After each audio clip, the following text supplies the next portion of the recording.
What up, everybody? Welcome to our channel, Beefy Boys Breakdown. This is episode 121. We're recapping UFC 285, Jones versus Gane. We're one of the only shows out there that goes over every single fight on every single card. So, yes, that includes the early prelims. We're like that. And, early prelims had some gas, some new fighters, some dope debuts, some really sick prospects. You could even say a little star power. I don't think saying Ian Garry has a little star power. I think that's too much of a stretch. Like, that's a solid name to be on an early prelim, which confuses me a little bit. It lets me know that because Ian Garry was kind of in my personal doghouse as a fan. Not even doghouse, just like cooling off a little bit, like taking a little bit of steam out of the hype train. And apparently the UFC felt the same way, right? I mean, you don't put a guy like, I mean, we saw like what they do with guys who they're trying to hype, Bo Nickel. But like, I mean, they got Ian Garry on the early prelims. That seems like a doghouse move. Did you see it the same way? I felt like they put him there, but for justified reason, if that makes sense. Like, Justified. Huh? I honestly think it is, man. Like, I don't think his performances have been that electric. I don't think that like the crowd has That's what. been all over him like that recently. Like, I don't think that he's selling. Or is the guy that's going to sell tickets, sell at Dublin, sell pay-per-views. I don't think he's that guy, right? And at least not right now. He needs to keep trending up, but they're not going to give him those slots to trend up if he's not trending up in a continuous fashion. I know. I think him and Drinkus Duplessis are two guys that see themselves in a way that nobody else sees them. Drickus You know acts what I like mean? he's the Like fucking champion of the division. I don't understand it. the ego is insane, or just like, which I get it. It's almost like every cornerback you ever meet is going to say like, "I'm the best cornerback." It's one of those things that you got to have that mentality, whatever. Like I get it. There's certain things you say, but like how Yeah, they act, but I would argue kind of. there's obvious holes in both the guys' games that we just picked out. Like, Drickus's cardio is already like he's never fighting 5 rounds. I'll never. How? I can't wait to get into Drinkus, and here pretty shortly we'll get into Ian Garry. But jerking the curtain of all curtain jerks, we got Esteban Ribovics making his debut at 11-0 out of Argentina. Hey, anybody, if you see an undefeated Argentinian fighter, just go ahead and bet against him. I'm just gonna get that out there. Like it's like 100% tendency. Like seriously, every undefeated Argentinian, like whatever local MMA scene is in Argentina, has to be asked. And like literally every guy that makes their debut as an undefeated Argentinian. I mean, I don't think spoiling's even the word on jerking the curtains on the early prelim, but like they get beat, man. Taking on another debutant, Loic Radzhabov, another Tajikistan guy. So like this Tajikistan like wave is like coming, you know, and both guys have been looked good, man. Like both, I've only seen two Tajikistan fighters. They both won and they both looked good, and it was back-to-back weeks. So that might be the new wave, the new Dagestan. Crush the names on that, by the way. A shout out. But what I would say is like definitely can go round by round, but I think this is more a story of the entirety of the fight, right? Like fight style, like I gotta say, Radzhabov only wanted to get takedowns. Now, granted, he was getting damage off striking a pretty good amount, like threw way more strikes than you would have thought he would have thrown, even in the clinch positions. Like he got credited with, I think, 85 thrown standing strikes, which is way more than I even thought. You know what I mean? So like, credit to you're Radzhabov right. for being incredibly active. Like that amount of work, he attempted 21 takedowns credited. Like in 15 minutes, that's pretty It was wild. nuts. And like never looked tired at all, which is wild. Especially like I said, we like see some guys gas over the course of the night, and so yeah, that was strange. Also, not trying to be like glass half full like youth soccer coach vibes, but both guys kind of won. Like both guys performed really well.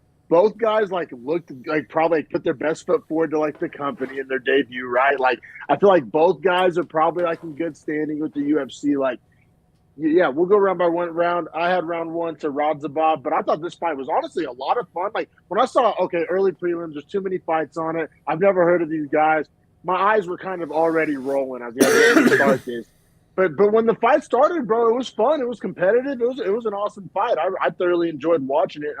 I gave round one to Radzhabov. I thought he did get more damage off. He did get two takedowns. You know, But from the start, even round one, getting those takedowns, you could see that like Ribowicz was going to be like forcing scrambles and able to return to his feet. He Like he never was never like, accepted the position. Like he never accepted like, oh, you got to take down. Now we start on the ground. Like no, it was like, oh, you got to take down. I am going to get to my feet immediately. I mean, obviously this is a loaded comparison, and I'm being real specific here, but like Volkanovski-esque as far as like not accepting position and like just will to like return to your feet. I'm Yeah. not saying skill for skill. Like I'm not trying to. I'm not like saying like, oh, this is the next Volkanovski. But The I'm saying that haters are one already in the element, comments, bro. They're already there. that one element of just like the refusal to accept position, like almost like bouncing off the mat when you hit it. You know what I mean? Like just not even for a second does it cross his mind like, hey, I'm gonna stay here and play guard game. Yeah, no, not at all. And like, I really like that about Ribowicz. I don't Ribowicz. However you say his I name. think it's Wicks, yeah. I think it's the old One of those old German, grandpa in yeah, Argentina, yeah, one of yeah, the yeah. yeah. Looks a little European in the shoulders. I think his nickname's the Gringo or El Gringo or Oh my something. god, dude. That's like you shouldn't do that with the history as it is. But yeah, Argentina's history is fascinating. I really liked Yeah. his activity. Like every time he got back to his feet, he was throwing too. It wasn't like And he would landing. get back to his feet and stand there and feint and kind of try and dance around, be afraid of takedowns. Like he was going to throw and going to land. And in the second round, I thought he found way more success doing that. Also defend the takedown a little better. You went 10 on Radzhabov and won though, right? Yes. Okay. Fair enough. I was curious. It was a close round. But yeah, no, round two I thought was Ribowicz's best round of the fight. I gave it to him 10-9. Sounds like you did too. Mm-hmm. He started going to the body. It was impressive. Like it was nice. His body work in round two was impressive as fuck, especially you factor in how green he is. He almost fucking finished Radzhabov. Like he was beating the dog shit out of him for a second there. But like with all that was more takedowns from Radzhabov. So like Radzhabov was still finding success. He was still winning positions. But just the damage was so skewed in this round that even with the takedowns, even with the control, you still had to give the round to Ribowicz, in my opinion. Me as well. Gave it to him 10-9. Honestly, I thought the damage, or not, I'm sorry, I thought the control that Radzhabov was able to get off in the form of takedowns and such was the only thing that kept it from being 10-8. Because honestly, if he doesn't get those and he gets pieced up, he might get finished. He was getting... it was close to being finished. Like I'm not saying it should have been stopped, but I'm saying we could smell it. Yeah, it was not looking hot at all. Like he was about a nut hair away from. Like I thought, ref taking a real close look. I thought Brunson questionably looked better than he did at some points. I'll throw that in the old hot take category, but I mean, hey, it's a hot take till it's not, right? Like you gotta talk about which Brunson. Like, are you talking late round Brunson? Are you talking early? No, I feel you. You know what I'm saying. It was fucking close. It was damn close to being stopped. So you got to give that round to Ribowicz, even with the takedowns. But you're right. I think Ribowicz, even in the round he lost, he got like 4 takedowns. I mean, the guy's a takedown machine. Right. And like now, it's a little weird to see a guy that's that good at taking guys down and that bad at keeping them down. Or is that just credit to Ribowicz? Like I said, Volkanovski-esque in the get-ups. I honestly credited his will so much. Like the efforts he was putting in to get up. Because you can tell Radzhabov like knew what he was doing, right? Like you can tell like he's like a guy in that position. Oh, it's where he wanted to be. Like he would prefer that fight to have been on the ground, him on top, grounding and pounding the entire fight. That is absolutely where he wanted to be. Now, granted, round 3 gets back to finding success at the wrestling. Yeah, and I thought round 3 was honestly the hardest to score. I thought round 1 and round 2 were awesome and competitive and close, but I thought they each had a clear winner. I thought round 3 was a little murky. I went with Radzhabov because he actually got good damage off at the start of the round, which was kind of different, looked a little bit differently. You could tell he thought he needed to finish or like needed to like get some damage off, and he did. I was surprised he was landing the strikes he was landing, to be quite honest, because it seemed like for most of the fight he couldn't land those bigger strikes. He was landing bombs at the start of the third, and then kind of, you get to like the middle part of the round and it looks a lot like, Radzhabov going for takedowns, rinse, repeat. Like, okay, we've seen this movie before. But end of round 3, man, Ribowicz was able to get some damage off, like enough damage off to make me question who won the round. Because Radzhabov, like the first, you can even say 2/3 of the round. All right, I think I know who I'm giving this to. It's looking like a 10-9 Radzhabov. All But that right, final cool. third was strong. It lasted like 90 seconds.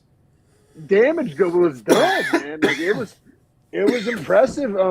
Like I said, in all regards, from the cardio to just being a dog to just the actual offensive like firepower from Reblicks. There's like I said, when I said both of these guys came out of this looking good, I stand by that. I ended up going 10-9 Radzhabov. I thought like it kind of like even the way we described it when we were trying to sound nice to Reblicks still led us to the conclusion that Radzhabov won most of the round, right? That's fair. Like, and I would say So overall fight. I don't know. Actually, it's a good question, right? Like overall damage, very one much. championship rules, maybe Reblicks. Yeah, very much a close fight. Like no matter how you'd score it, Fun determine it, fight. it's fun. I thought it was a good way to kick off the card, honestly, for guys I didn't know And about. it's almost like whenever you see, because this was in the lightweight division. I don't know if we mentioned that, but it's like these jam-packed divisions, lightweight, bantamweight. When you see guys making their debut, it's so hard to even get excited because it's already so log jammed that you're already kind of like, all right, like, do we really need these guys here? But both of these guys look UFC caliber, bro. Like, I'm really looking forward to like watching the future fights from these guys. But we can keep it pushing. Yeah, no, I'm down. I mean, you want to keep it pushing to Farid Basharat Yeah. and Damon Blackshear in the bantamweight division?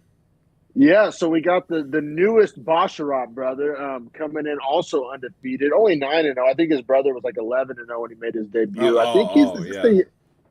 is this the younger brother if I'm not mistaken? Older Yes, bro went I first, do I believe assume. I do believe this is younger. Coming in as a big favorite, minus 460, plus 370. Now, this is our first time to shine our own wheels. Me and Harrison cleaned up at the sports book on UFC 285. I mean, Both only more pick than we doubled missed our was money. the pick that the world missed. So Yeah, exactly. And there was another one that I missed that like I knew I was being risky. You know, I had so many like locks that I was like, all right, I'll have a little fun here. Or we can talk about my hedge that we get to, but it's like, do you miss a hedge whenever it's like I originally in our podcast, you go back, pick the winner correctly, but like place the hedge to make sure I didn't lose?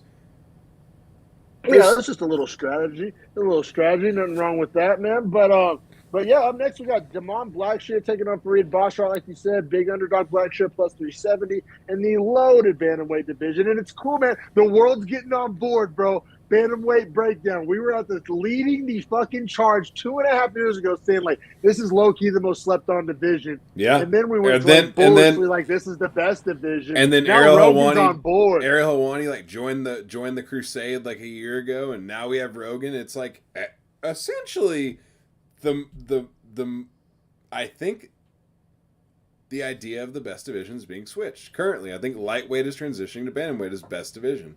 And I think we've been on that train for so long. Hard number that blew my mind. You know, in all our years of stroking off the bantamweight division, we never knew how many bantamweights were signed. They said it was like 80, right? Didn't that number get dropped on the broadcast? I believe that's many. I mean, that's the most. But what, like 40 of them are like shit as fuck? Right. The depth of that division is unbelievable. Like, seriously, you could be like win 5 fights in a row and maybe you're not ranked. Like, it's nuts. We see that. We see that all the time. Now, granted, lightweight is close to that. I mean, you look at guys like Paddy Pimblett. Like, he's 4 fights deep, not ranked. I'm just saying. Oh, fuck. All right. Fucking Paddy Rider over here. But, yeah, no, man. So, I mean, but Basharat, because, I mean, his brother... What's his brother's name? Not Farid. Javid Basharat. I mean, the skills that this guy brings to the division, like he looks like a problem. But there's so many guys. They all look like a problem, and they all probably are a problem. Like, do you think like the 30th? I bet like the 30th best bantamweight could go like win a PFL title. Like, it's honestly dumb for these guys to keep coming to the UFC. Like, they should go to Bellator. PFL doesn't have a bantamweight. Yeah, they're fucking up. That's where PFL's fucking up because there's so much depth and guys that like could and would fight for $1 million and could win it and like would easily leave the UFC to do that because where they're at is so log jammed. Like, yeah, bantamweights are for the picking. Like, if you don't have a bantamweight division, you're fucking up. You're fucking up for sure, and also Also, the bantamweights that are signed to the UFC are kind of fucking up. Now, I get it. You can't have that scared mentality, but you can go make a very good living on championship, or you know what I mean? Like, I don't Oh, know. dude, I think they pay more in one. That's what I'm I'm not. saying. It's I'm not like trying to be that guy. But most of the people in the UFC say they could make more fighting other places, but they fight in the UFC because they consider it the ultimate like title. it is, though. It is. If I'm just saying, if you're one of these like middle of the pack and you can't break through type bantamweights, bro, I'd fucking fight out my contract and dip. But hey, that's a story for another day. We're big Bosharat fans. We both. I think I had Bosharat on a parlay. You had Bosharat on a parlay, and then I also bet the under on this one, just trying to squeeze some value. The under 2.5 was set like plus 143. Which on paper I was like, all right, so you're telling me a guy's almost 5-1 favorite and he can't get a finish? Like I'll take those odds. Now this fight goes the distance, and that's my only parlay that didn't hit. Which it's easy to eat whenever your other three do hit. But hey, I mean, I would do it again. Like you know what I'm saying? Hindsight, like no regrets. I mean, you got a 5-1 favorite that you're saying can't get a finish. Now they were right, but I'm just saying I like my logic there. No, yeah, I mean, I did the math on it, man, and like together we had 192% return on investment, so almost doubled up our money, like just shy of doubling up our money total together. No, that math is off, bro. I doubled my money exactly. You more than doubled yours. So No, like I had 25.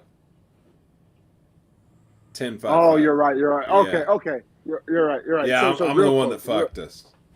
for all intents and purposes, we doubled our money. It was Yeah, awesome. essentially, yeah, doubling our money. But like, I just note that to say that like this is probably the first week that we've actually tried like smaller parlays with more locked in betting, actually taking favorites, not trying to like hunt dogs.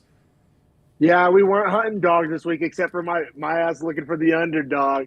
Came But out pretty. I mean, I took Jalen Turner in the hedge, so like that was too interesting to not have right. to not Yanni sprinkle. Like I think that speaks to gambling like nuance, right? Like because when we get to that fight, it's a very weird fight, and we'll get there in the Well, main this event, fight was close to score. I'll be real, like I said, as a guy who had two parlays riding on this, and also including your parlay as a show, we had three parlays riding on Boshrot. And this fight, as a minus 460, this was too close for comfort. I have the word close in every single one of my round notes. See, I wondered if I was crazy for having the leans to Basharat in 1 and 2 just due to the fact that I wanted him to win. Well, here I'll let the cat out of the bag. Every round, I was like teeter-tottering, like really having to think on who I wanted to score the rounds. Very close competitive rounds. I gave all three of them to Basharat. Now, you can say that slant, bias. No judge agrees with me, so obviously there's some level of that playing in. But let's get to it. I mean, round one, I just gave it away. I gave it to 10-9 Basharat. How did you see it? I also gave it to Basharat that round. Like I said, So, I gave him the first 1 and 2. Granted, I thought they were both close. I just thought he was edging out positions. I thought he was getting the better, more effective striking working. Like, granted, they were trading back and forth, man. Like, it was so close. Yeah. Like, this is my caveman math on round one. Like, I said the striking was a scratch. They were each touching each other. They were both exchanging. I think the striking was a wash. But then Bosharat got the takedown with still a tiny bit of control time. Like, it was a legit takedown. He secured the position. I thought it tipped the scale because I thought the striking was a wash. And so you throw the takedown and it tilts the scale. But that's how close it was. I had to get to like tertiary or secondary scoring. It almost felt like an octagon control round, which yeah. I once again would have given to Basharat. But crazy to say. And then round two was interesting because classic round where Blackshear won the first half of the round. Bosharat won the second half of the round. So this is the round that I'm pretty sure the judges probably gave to Blackshear, and I don't hate them for it. All judges scored this the same, and they gave this one to Bosharat as well. Oh, now this gets weird then. Because if I was going to give any of the rounds to Blackshear, probably two. Now, I understand the argument for three, but I think it's a Fouquet's argument. But like, I thought he had a lot of grappling control in 3. Well, I mean, we'll get there in a minute. it's like, oh yeah, I mean, let's get to it now. I mean, so we both gave round 2 to Bashara, right? But for Yeah. different reasons, like by different margins, it sounds like. But that's fair, all fair. So round 3, which is, you said this is the round that the judges gave to Blackshear. I gave to Bashara, and it's wild. So you mean to tell me the only round in which this guy gets a knockdown, and it was a sick standing elbow knockdown. Like, it wasn't some bullshit. That's a good point. Like, that's gnarly. So you give him the 2 rounds that he edges out, but then he gets a knockdown and almost gets a finish, and this is the round you don't give to him? Like, I said, I'll hear Blackshear round 2 before I hear Blackshear round 3. That's my hot take on this fight. I don't know, man. It was just like a vibe of the 3rd round. Well, the triangle choke, right? Like, that's what you're referring to. Like, it was close. And Bashara was saved by the bell. I will acknowledge both of those things. But all right. I mean, but it was almost like outside of that. Like, it was almost like outside of that. Like, Bashara had slightly taken his foot off the gas after that elbow, and never looked the same. Kills the guy. I mean, yeah, it's fair, but it's just like, it's almost like the Wilder, like, Fury thing. You know what I'm saying? Like, did Fury win that round after he got knocked down? Like, no. I guess by scoring, no, but like, yeah. So you're telling me you'll take an almost triangle choke over a goddamn standing elbow knockdown? Like, get the fuck out of here. Well, I'll say this. If there were 10 more seconds, that triangle probably ends the fight. Obviously, with that knockdown, wasn't able to finish the fight. I was going to say there obviously were 10 more seconds, and he didn't do shit with it. It was close. This fight was awesome, low-key. That's a devil's advocate kind of argument, too. My argument is. Like, this fight was not a minus 460, right? Like, which makes me kind of wonder. This should have been like a minus 170, minus 180. Well, and Cormier was saying, like, this is a tough-ass debut. Like, this isn't some can. Like, Blackshear can go. Blackshear is what we're talking about, the bantamweight. So he's maybe the 50th best bantamweight, but how stacked the bantamweight, like, that's still saying something. Yeah, it's still like a buzzsaw of a guy to have to run into. 1,000%. He performed really well. Like I said, I'll still die on my hill. I'll give him 2 before 3. But credit to you. You laid out a great argument for the round 3, and I understand kind of where y'all and the judges were coming from. Did you give that round to Blackshear officially? I did, yeah. Yeah. Okay, fair enough. Fair play. You might have sold me. I might have to. I'll come back. I'll call my wife to talk about it. But it's a fight where, honestly, like, the scorecard being 29-28 might depict the correct winner. I'm glad you were right. It might depict the correct winner. However, like, man, no guy really made any rounds clear. No, and Bashara, man, I mean, I'll take Javin from here on out. I'll put it that way. I'll take Javin. I'm a Javin guy. I'm a Javin Not guy. a Fareed guy. But no, we'll keep it pushing. But hey, great win, great debut.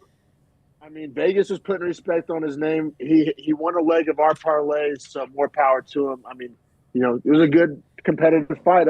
We'll keep it pushing. There's some account I follow on Twitter, and I feel like a dick for not being able to shout her out. It's a girl, but she made a funny ass post that went kind of viral about like, this was like this I forget if she said simp worthy fight or simp fight or something. Because we got Tabitha Taped Up Richie taking on Jessica Penne. She's like the fucking shared camp vampire cougar. She's 40. Plus 235. Oh my god! I mean, hey, they're both crushing it in the strawweight division. I mean, this is how I will say this. I'm saying all this to say that, like, this is how you know women's MMA came a long way. Because there was a point in time that this would have been on the main card, and you know why? Oh yeah, you mean Ricci? Yeah. There's a point in time, if this was a BKFC or if this was some other, you know what I mean, right? If this was Masvidal's promotion, this would have been on the main card. But, like, kudos to the UFC for putting this not Khabib's. Not Khabib's promotion. It would not have been on the card. No Eagle FC, man. But that being said, I mean, honestly kind of sucked, so I don't want to spend too much time on it. It was pretty much, 7 minutes and 14 seconds of Penne trying to, like, play pretend Ryan Hall and just like or Paul Craig and I, just scooch across the octagon in from her guard and I try to wanted to grab a ask heel. you. I wanted to ask you. Have you ever seen Jessica Penne fight like that? And why? Like Ricci's not known for having even good striking. And it's Penne, she's built up a lot of respect, a lot of cachet. All the announce team, broadcasts, everybody had a lot of nice things to say about her. And even DC, which DC never sticks up for people fighting off their back, but he's like, it was DC I think it was DC. He was talking about how like, oh, this may be her best path to victory. She's got a good guard game. And you never hear DC say shit like that. So I think nobody really wants to like come down hard on Penne, but I mean, is that going to be our job here on the Beefy Boys breakdown? I mean, it was bullshit. I mean, she essentially didn't fight. I don't think her guard game's elite enough. Like, she's not Charles Oliveira. She's not Paul Craig. I wouldn't even call it elite. I mean? Like I don't think. I think even giving her elite is like. I'm saying that's what I'm saying. It wasn't elite enough to have that game plan. No, I'm not saying that it's elite. I'm saying like for her to like. That's what I'm saying. I'm dunking on her. I'm out. Like I'm out. Like it was ineffective. No, yeah, but I'm talking about like bad. Yeah, and Ricci would just beat the dog shit out of her. Right. I mean, she would stand up and kick the fuck out of her. She would get some ground and pound off. Like standing and ground and pound. She would just stand over her and just punch her in the face. Like, it was crazy. Like I didn't understand it. I mean, and like Penne wasn't doing any up kicks to the legs or to the face. It was like all like mid body, so it was like, well, I'll let you up kick me in the stomach to like sock you in the face. Like we can make that. Yeah, trade. Ricci was getting good damage off, and I mean the whole fight, both rounds, they went to their corner, came back, and essentially just resumed position. Like, yeah, we're like, okay, I'm gonna headlock you back to the ground. We're gonna start right back here. So yeah, obviously Ricci won round one, and then the kind of sweet, kind of poetic justice of this fight, even though it was a dog shit fight, was that the girl who was trying to play jiu-jitsu the whole time got subbed. I thought the exact same thing. I was like, I literally wanted to just like applaud Ricci, like stand up and be like, thank you. Like, thank you for submitting the girl that wanted to play jiu-jitsu the whole fight and make it a piece of shit fight. Like, oh, you want to play jiu-jitsu? I'll just beat you in that. Yeah, no, it was fucking sweet. It was sweet. She locked up a sick armbar, like pretty much just like jumped right into it, right? I mean, like she went from like standing over her, punching her. Yeah, like went cross sides. You know what I'm saying? Like set it up opposite side. So I mean, Ricci. I mean, she's up. She's on to 8-1 now. I mean, she's got a dope skill set because she can bang. We've seen her knock people out. I believe, if I'm not mistaken, I think we've seen her knock people out. We've seen her get the sub. I know she's real short. I believe. Do you cut Jessica Penne? On a 3-fight win streak. Her only loss was to man. That's right. She made her debut up a weight class to Fioro. Right. Dog. And looked good. Fucking and looked dog. good, remember? And looked good. Fucking dog. Ricci's a fan favorite for more than one reason, and that's okay. That is okay. But like the skills are legit. They keep putting her in all the sip fights though. They put her against Polyana Viana. They put her against Jessica Penne. So hey, whoever they put her up against next is gonna be a baddie. She's 3-1 in the UFC. Crushing it, man. I mean, like legit crushing it. I mean, probably social media, I imagine, is popping. Like she's crushing it. She's Brazilian. Who knows? Who knows if they have internet down there? Oh, they do because look at Paulo Costa. Because America gave it to him. That was very kind of us. But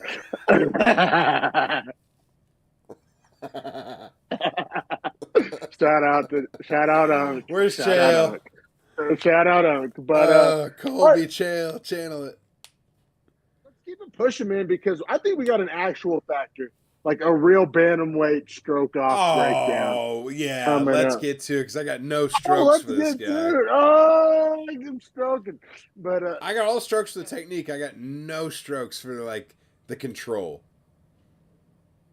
You got the 23-year-old Cameron Simon, minus 250, taking on Mana Martinez, plus 210. I took Simon in my parlay. You did not. I thought this was a lot. Granted, I got him at dog shit value. I got him at like minus 310. A lot of late money came in on Martinez. Minus 210 felt good on Simon. I can't lie to you. If I got that number. No, it was minus. I got no, minus I know. 310. I'm saying, had you gotten minus 210, like, I would have probably bet on him. That's a juicy number. Fair, fair, fair. Marta Martinez missed weight by a pound. I don't really know, want to make too big out of a deal out I of it didn't, because I mean it's a honestly, pound. man, any weight class you miss by a pound, not gonna trip that hard. I'm just not. No, And 1 pound, no, I get it. I get it. yeah, it's a pound. It went bad. Now, let's get to just the elephant in the room. So in Simon's debut, his last fight, he had a bad foul with a point deduction. He starts off this one with two nut shots pretty much back to back, like right after one another. And a point gets taken in round one, as it rightfully should be. Um, they were bad nut shots back to back. You can't have it. Granted, Simon, I think, still won the round, making it a I 9 thought he 9. won the round too, but that is a point of Yeah, contention. yeah, one judge gave this round to Martinez, made it a 10-8 with the point deduction, which I thought Simon was landing harder, cleaner, and more often, plus ripping those sick ass body kicks. I Well, mean, it's not like Mono Martinez wasn't landing, two judges but actually gave him onto this round. that's tough See, for I me. think that gets dicey That's because I tough. gave it to Simon. I think that's tough. Damage, right? Damage. He I was kind thought of like he was getting damage. off. He was getting He off. was But getting those are off big sympathy strikes. scorecards. Simon got off a lot more volume. Martinez got off a lot more big, like Jesus Christ on the middle strikes. Yeah, but I feel like none of them landed like ultra clean. Like when No, Simon would yeah. land, it would like be clean as fuck. Oh, Like I'm sorry. land I reversed flush. the names. That's what I meant to say. Simon was down the Oh, okay, middle, and okay. Martinez was like countering and Yeah, it was like off the Martinez's sides. striking defense isn't great. We've seen him Right. get He was touched up getting in clean previous down the fights. middle. Yes, yes. All right, we're on the same page there. Now, round two, another great round for Simon. He got the knockdown with a jab, but then like used it to get on top control for the rest of the round and landed some huge elbows. I mean, Dude, the that's why elbows. I'm so. Did it split him? No, he got split up in the third round, but the elbows were fat. It gave him a huge like welt on his head. I'm so high on Simon, and I'm busting out the old Beefy Boy stroke job because I mean, on the feet, lands bombs, can control, active ground and pound. Like it's a nice mix, man. Like the well-roundedness, the skill set is dope. Yeah, well rounded as in like commits technical fouls as well, or Kicks a lot of guys straight in the dick. Pokes eyes as well, or Pokes eyes. Fucking dog is what I hear. Fucking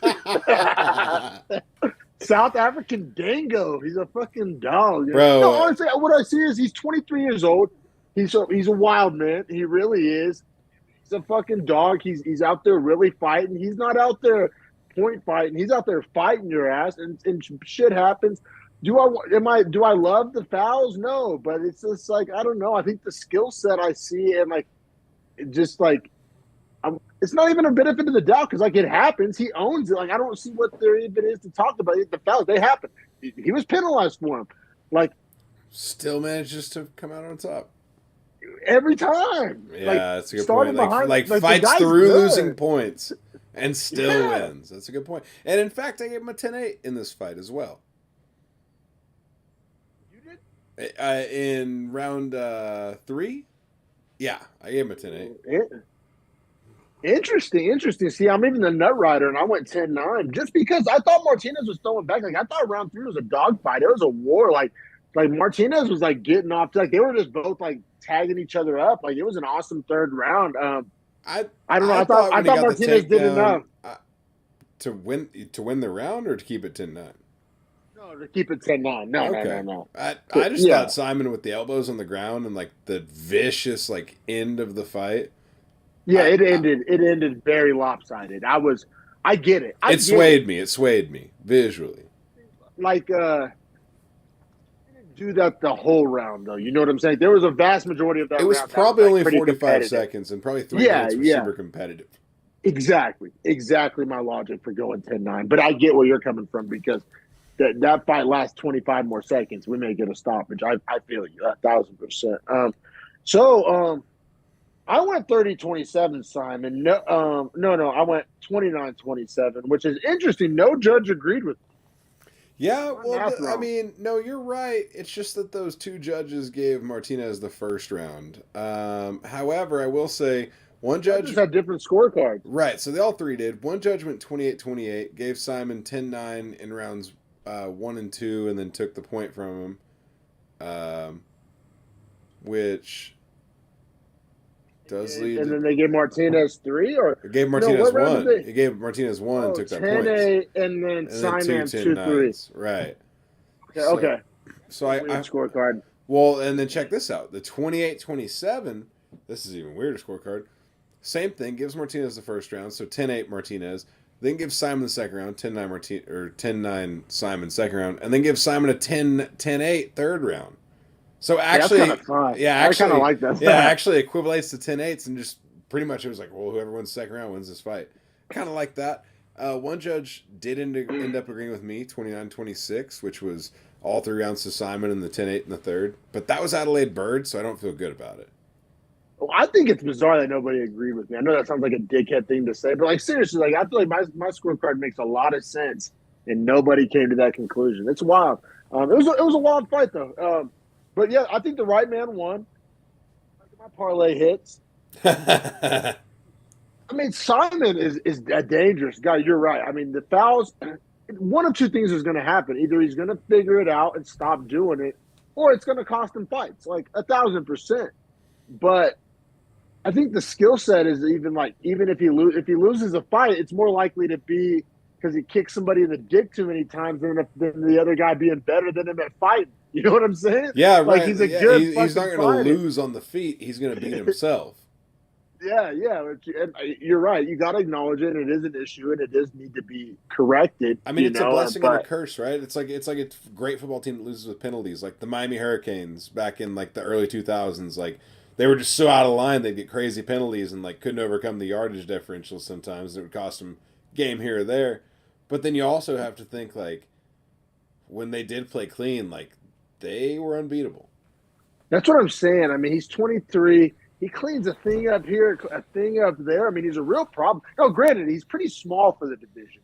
So size-wise, like seems like he could be a 25er. I don't know, but his frame he kind of looks way. like a 25er, right? He does. But I mean, there is the Peter Yans of the world, and he might fill out a little bit. He's a young guy.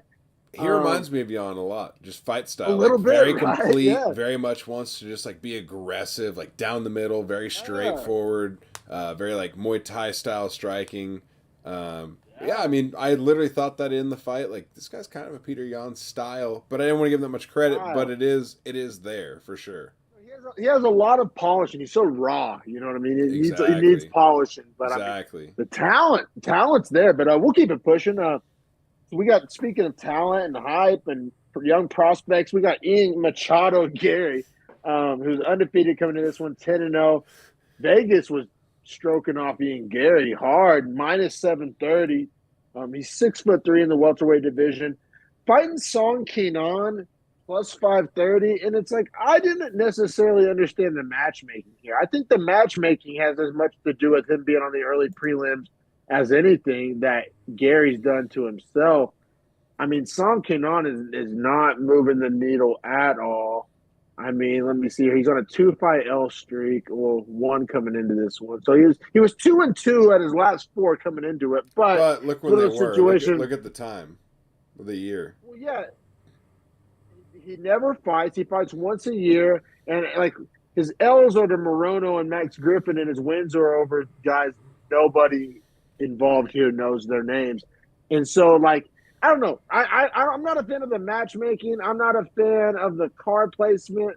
This fight was kind of weird. That being said, way closer and better than Vegas thought it would be. Yeah, Vegas was getting there. Vegas was butthole was fucking. Their britches were brown for a little bit. Granted, I don't know how many motherfuckers were out there putting, Song Kenan straights bets. Probably got a gambling problem if you are, but I guess Asian Americans probably. Jesus, fucking shout out to Hans Kim. Oh, dude, it just makes me think of just quick time out away from the breakdown, but Brendan Schaub's producer, right? On his shows, this dude named Chin, this Korean dude, right? Chin, yeah. Literally every time they talk about UFC, it's like if it's an Asian fighter, Chin's like, oh yeah, that dude's really good. Meanwhile, he's probably dog shit. But it's like you're saying that why, Chin? So I'm just saying, I had to bring it to life. Hell yeah, shout out Shin. But man, round one, I mean, we'll get to it. Welterweight division. Real lopsided money line here. But Song Kanon stole the round, man. I gave it to him 10-9 because Ian Garry won probably what 3.5, 4 minutes of the round, but Got Song Kanon caught him destroyed. slipping. Bro, Yeah, that left he was. wrecked him. The Christmas left, like I thought he was gonna knock him I out. Like thought the Gary, fight like was went over. I limp. don't know how he survived it, to be honest Yeah. with you. I mean, credit to Gary, because that is one thing with these young hotshot prospects. We've rarely seen them kind of go through adversity. We've rarely seen them have to come back. We've rarely seen them, get fucking clipped, right? So I'm gonna choose to view this as glass half full, Gary. I mean, there's the obvious, like you can't be getting just your shit kicked in by like low end guys, right? So there's that. If you want to take that approach, I ain't mad at you. But as a young fighter, his ability to take that shot, recover, kind of learn from it. Sean Kanon doesn't get close again for the next 10 minutes. I don't know. I'm gonna choose to view it as glass half full for Gary, but I mean that's me being very generous to him. But Yeah, 10-9 for sure for Kanon. I just don't want him to fall into the Patty Pimblett mold of like I can't get touched, and even if I do, I can't get finished. Like, It's very don't be Pimblett-esque. that guy. Very, It felt like it, that. it, Like if he felt too it did. confident, and he got fucking Sean rocked Kanon for felt it. very Kazula Varga-esque. Yeah, But yeah. but he did win the round, so shout out. And then round two, I mean, like I said, round 2 and 3, I mean, round two, he just outclassed him, which, like I said, that's why I choose to view it as glass half full Gary, because round two, A, it looked like it never happened. B, he put on like literally a master class. No, I went 10-9, so maybe that's me being a contradiction. Like, it was a master class, but it wasn't a 10-8, so maybe that's not a master class. You know what I mean? I don't know. How do you feel about that? Is that a contradiction? Did you contemplate a 10-8? Am I making sense here? I didn't go 10-8. I definitely thought that Gary controlled like the range with the jab super well after the leg kicks, and the body kicks were super useful. He managed the range. He did not get tagged at all. Like it felt like the first round over again, minus him getting literally destroyed for 60 seconds, which like is I a mean, big difference, right? Because like he was dominating the first round, and I was going to be an I easy think 10-9. I think that why I say masterclass, because he was going to all three levels, like the striking, the combinations, the leg kicks, head punches, body kicks, body punches. He was doing like literally everything. Like it's very rare you see like that much in one round. I don't know. It was visually like easy on the eyes. You know what I mean? Like he was kind of just Yeah, flowing. Like the I know the it's kind of like the broadcast was saying he was flowing. I'm not acting like it's an original thought, but like he really was putting it together very nicely, to say the least. if anything, I thought that like I, I, I don't know, man. I don't know that he did like quite enough. I gotta go back and forth thinking about it now because like Kanan was getting beat the fuck up. Like his face was like turning Yeah, purple, but it was like it like took forever for it to sink in because he was laying the jab so clean down the middle so often that that jab was it was so like stiff. spreading out like a boxing glove over his face, but it like took a while to spread until it finally like started to ring in circles over his And a eyes. lot of it was leg and body kicks, which isn't like super like 10-8 vibes. So But like by the end I of the get it. fight, I didn't do Kanan's it. left eye was closed. Like he did get an No, eye that's what I'm closed. saying. Yeah, 1,000%. And yeah, round two. I mean, keeping it pushing to round three was. I mean, it was honestly kind of brutal. Like it was. I mean, like I said, the damage accumulated over the course of round two. By round three, Song Kanon's looking rough, and like nothing changes. And it was like a little bit of a late stoppage. Like Oh, this dude. fight. What's the official stoppage time? Do you have that? I believe 4 minutes and like 4:22. yeah, four. I was gonna say 4:21. So yeah, 4:22 of the third round. So literally 38 seconds left in the So he fight. just dog walks him for 4 minutes and 20 seconds. And the ref, like that fight could have been stopped maybe, what do you say, 3 minutes and 15 seconds in, or maybe sooner. Like, I don't Somewhere know. in Like, there. I mean, we're gonna get to the latest stoppage of all time probably on this card a little later. I mean, like, have some fucking mercy, but like, oh, it's actually the next fight. That's hilarious. Uh, yeah. But yeah, I mean, so but Ian like, Garry, like I said, he's able to rally from the early fucking shit kicking he got. Right, which I think actually helps build him as a guy the UFC can count on. Like, oh, you can get rocked and battle back from adversity. Like, you can make these mistakes in the octagon against our guys and still be able to like fight back and win the fight. And I think that's a super important skill set as far as like marketability, but also like dependability from the promotion and who they book you against. 1,000%. Do you want to spend any time talking about like what we want next for Gary, or does it not matter because he's on the early prelims? I'm fine with either answer. I'm kind of going to pass on Gary, honestly. I don't feel that hype train for him. Like, he got on the mic and talked well, and like Conor McGregor has his back, and he had a good job in the post fight press conference. But I still need to see, I think, one more like stellar performance before I'm fully on that train. Because this wasn't a stellar performance. As much as I want to say it was, and the opponent, right? Like that. the same performance against the guy we have more respect for leaves us feeling very differently. The fact that he had to kind of like walk through fire to beat Song Kenan, yeah, you can view that. You can't be minus 730 and almost lose in the first round, yeah, and expect me to say you had a good performance. It's kind of the definition of overhyped, like the actual like manifestation of like.